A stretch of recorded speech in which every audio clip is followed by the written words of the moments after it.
is intrauterine insemination. It's one of the less complicated ways to assist a couple to have a baby. However, there are certain prerequisites. For a couple to be suitable for IUI, there must be sperm, adequate sperm. There must be patent tubes, i.e. the fallopian tubes that you have should not be blocked, at least one of them. And the third thing is that we would need to help you to ovulate at the precise window of opportunity. And that's when ovulation induction comes in. So what do? The couple comes and see us, again on the second day of the period, whereby we use either oral ovulation induction agents, like clomiphene or femera. We may add in some injections along the way.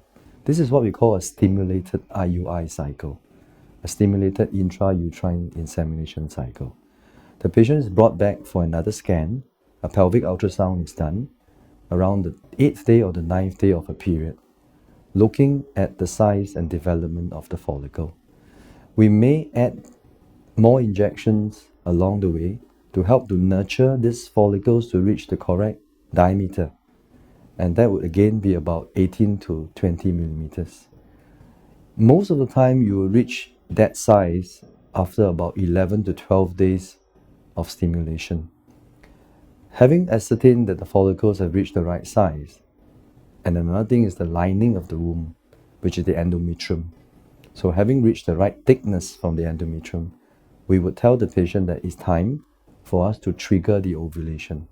This is normally done 36 to 40 hours before the expected time of ovulation, and also that's the time when the husband is needed to produce his sample. So that's his role to play. Simple but very important. So we need him to produce the sample. It will be passed to our scientists in the laboratory, where we do a spinning process in a centrifuge. What that means is that the sperm will be processed, where the most motile sperms will be used for the insemination. By doing this spinning, you actually get rid of a lot of debris, you get rid of the abnormal sperms, you make yourself a more motile army of sperms that may help you achieve your desire to have a child. So having done that, and having ascertained the window of opportunity, we will take the processed sperm in a very tiny, soft catheter. Alright, we'll use that to inseminate the processed sperm into the uterus.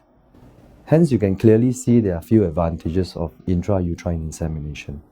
Number one, the window of opportunity is clearly defined. We know when it is. Number two, we get faster, more motile sperms that will be used. And thirdly, we inseminate this sperm much closer to the egg than you would have from natural intercourse.